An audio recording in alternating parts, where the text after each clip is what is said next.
여러분 새벽을 깨우는 것이 얼마나 위대한 일인지 모르겠습니다. 함께 기도하는 여러분들을 주님의 이름으로 축복합니다.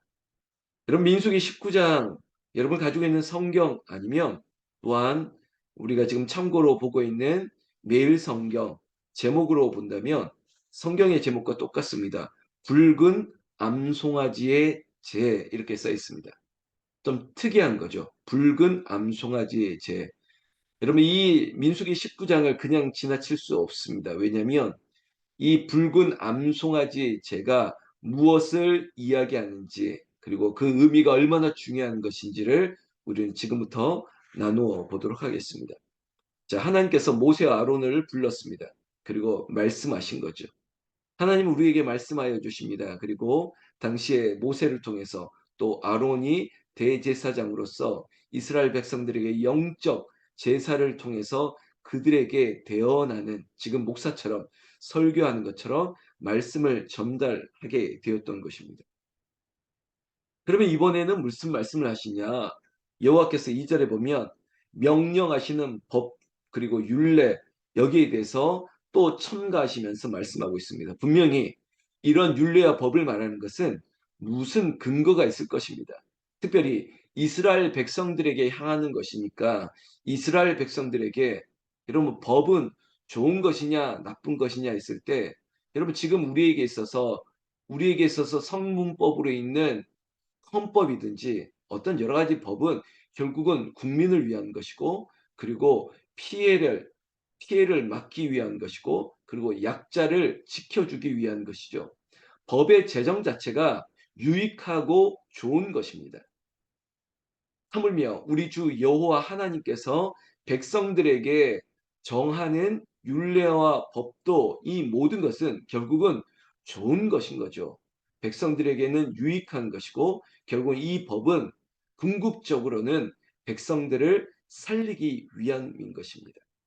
그리고 하나님의 자녀로서의 우리가 마땅히 이 법을 지키는 것, 헌법을 지키는 의무가 있는 것처럼 여호와의 율례와 법들을 마땅히 지켜서 하나님의 자녀의 자격, 하나님이 거룩하니 우리도 거룩하고 하나님의 정결하심에 따라 우리도 정결하기 위해서 그 자격을 유지할 수 있는 필요 충분을 위해서 율례와 법도 이것들을 제정하고 있는 것입니다.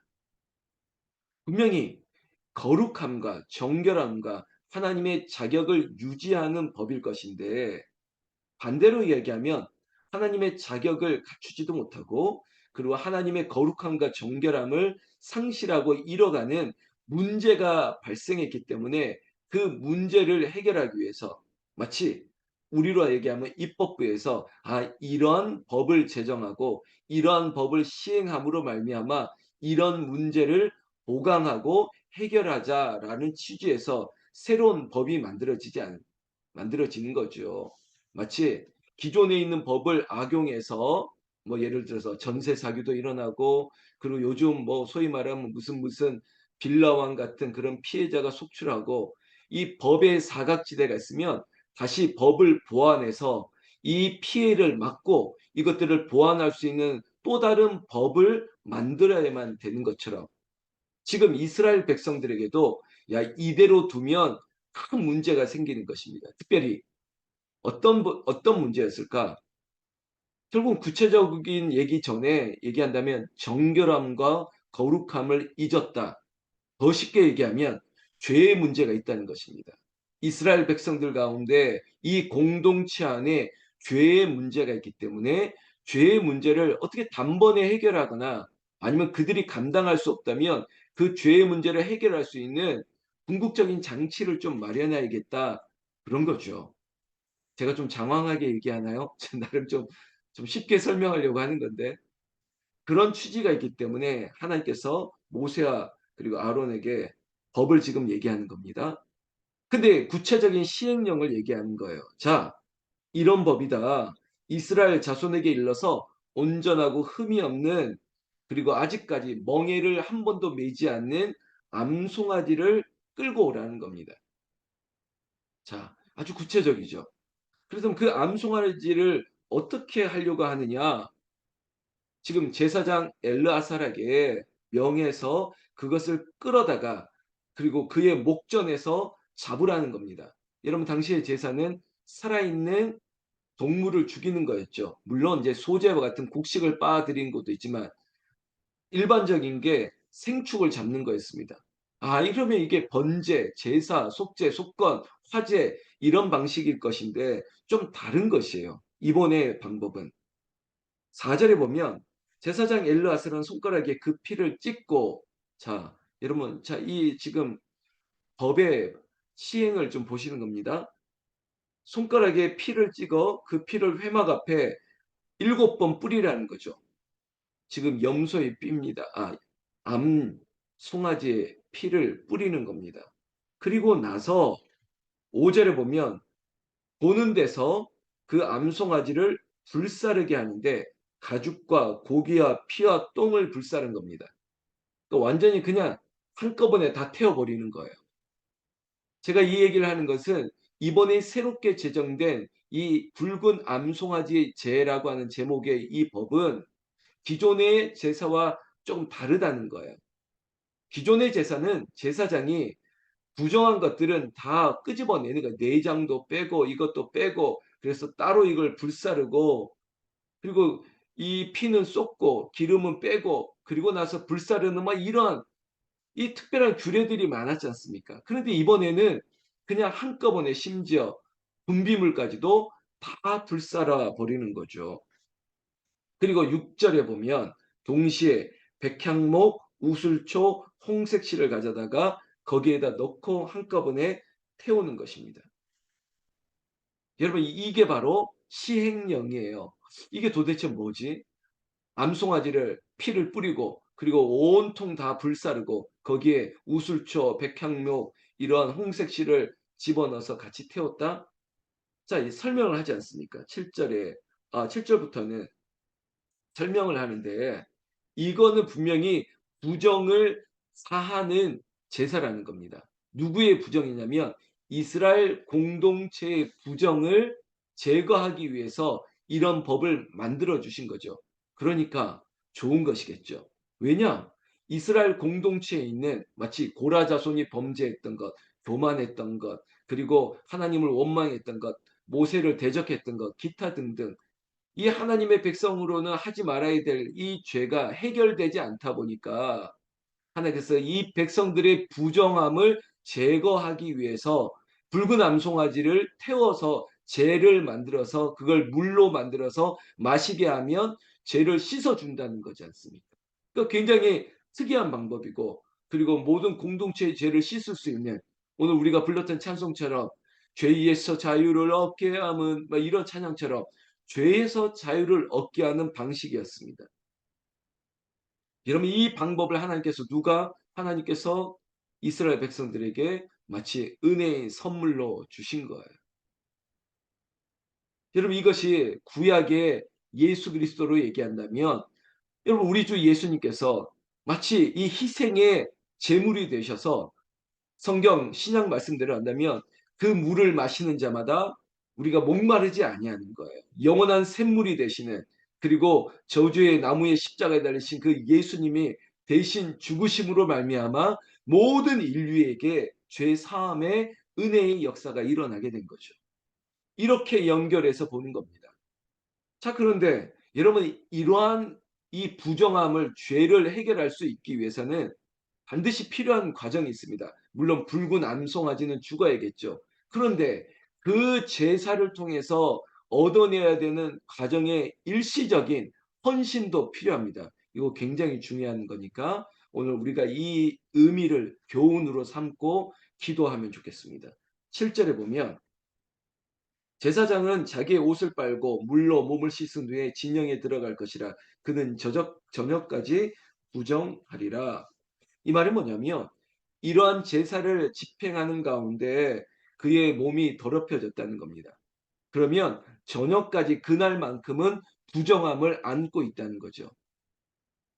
동일한 얘기가 또 나옵니다. 8 절에 보면 송아지를 불살은 도왔던 제사장도 있겠죠. 그 사람도 결국은 옷을 빨고 그렇지만 그 저녁까지도 부정할 것이라는 겁니다. 이런 거예요. 이 제사를 위하여서 희생했던 아니 헌신했던 사람들은 그만한 수고가 있었지만 수고와 함께 그 죄가가 하루 동안 유지가 되었다는 거죠. 굉장히 좀 많은 희생이죠. 여러분 이것이 우리에게 필요한 것입니다. 희생, 헌신, 수고. 여러분 고난 없는 열매는 없습니다. 여러분 우리 어머님들이 수고하고 헌신하고 손에 물 묻히고 그리고 허리 아프고 냄새 맡고 그렇게 시간을 버려야지 맛있는 음식을 가족들이 먹을 수 있는 거죠. 수고와 헌신 없이 어떻게 이렇게 풍성한 식탁을 대할 수 있겠습니까? 여러분 이 원리가 예수님께서 십자가에 죽으시는 그 헌신, 그 사랑, 희생 없이는 인류의 구원이 없습니다. 이스라엘 백성들의 죄를 씻어주기 위해서 이 암송아지를 잡고 그리고 누군가는 그것을 태우고 그것을 씻고 막 이런 과정에 오히려 그 선한 일을 하기 위해서 그가 희생했던 그 시간만큼 여러분 부정함이 있다는 것은 얼마나 큰 헌신입니까? 그러나 영원한 것이 아니라 그날까지예요. 어쩌면 우리의 수고도 여기까지입니다. 그러나 이 여기까지를 견디지 못한다는 것이 안타깝다는 거죠. 한 사람이 수고를 하면 모든 사람이 유익이 온다는 것입니다. 하나님 성도 여러분, 오늘 이 얘기가 핵심이라는 거예요. 이것이 영원한 율례라는 거예요. 그 암송아지 그 제도를 통해서 그 제사를 통해 들여 만든 물을 마시는 자가 씻어지는데 그 음식을 그 물을 준비했던 사람은 하루 정도까지 희생이 있다는 거지만 그 거룩한 희생, 그 희생으로 말미암아 죽거나 그런 게 아니라 그 하루 동안 불편함이 있다 할지라도 내일부터는 새로워질 것인데 여러분 그러나 감수해야겠죠.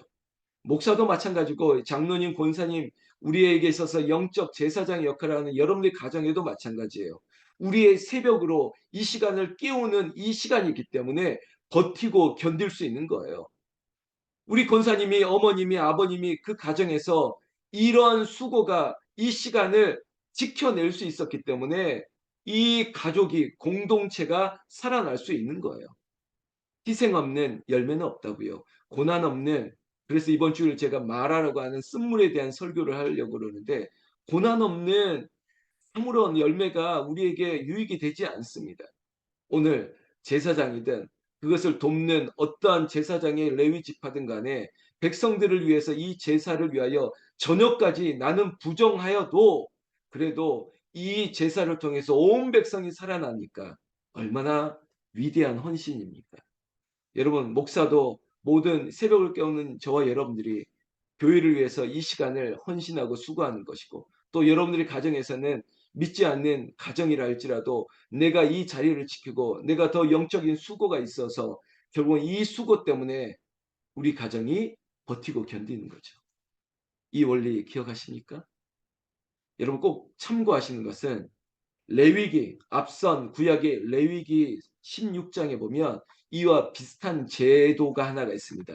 그것은 기억하세요. 아사셀이라고 하는 겁니다. 아사셀의 염소라고 들어보셨습니까? 이것도 희생이에요. 이스라엘 백성들의 죄를 희생 제물을 필요해서 아사셀의 염소를 광야 가운데 떠나 보내는 거예요. 희생시키는 거예요. 그 죄를 짊어지고 떠나 보내는 거예요. 그게 아사셀의 염소입니다. 그게 지금 오늘 우리가 보는 붉은 암송아지의 제사와 아주 유사하죠. 다른 사람들 모두의 죄를 대신 지고 희생하는 아사셀의 염소든 아니면 이 공동체의 부정함을 대신하는 붉은 암송아지의 희생이든 그리고 그 제사를 집례했던 제사장이나 도왔던 사람들도 그날까지 그 저녁까지는 부정할 수밖에 없는 이 거룩한 희생이 절대 헛되지 않습니다. 절대 헛수고가 아닙니다. 그리고 오늘 저는 축원합니다. 이 새벽에 우리의 기도가 절대 헛되지 않습니다. 우리가 조금 더 일찍 일어나 깨어서 이 시간 동안 지켜내어지는 이 헌신이 저는 확신합니다. 우리 교회를 붙들어 주는 거예요. 여러분들이 깨어서 기도하기 때문에 감히 마치 새벽을 깨우는 천병들이 파수꾼들이 있기 때문에 감히 새벽을 틈타서 들어오는 적군을 방어해내는 원리와 똑같습니다. 그래, 우리 가정에도 그 원리가, 여러분들의 일터에도 그 원리가, 어쩌면 우리의 쓴물과 같은 마라가 우리에게 잠시 피할 수 없다 할지라도 이 잔을 내게 피하고 싶지만 마시는 거예요. 잠시 동안 쓰고 아프고 힘들지라도 그것을 견디고 보내면 하나님께서 모두를 살리고 너의 거룩한 수고로 말미암아 부정함을 제거하는 이 놀라운 은혜가 교회와 가정과 우리의 삶에도 거룩한 역사가 간증히 나타나기를 나는 우리 주 예수님의 이름으로 축원합니다. 축원합니다.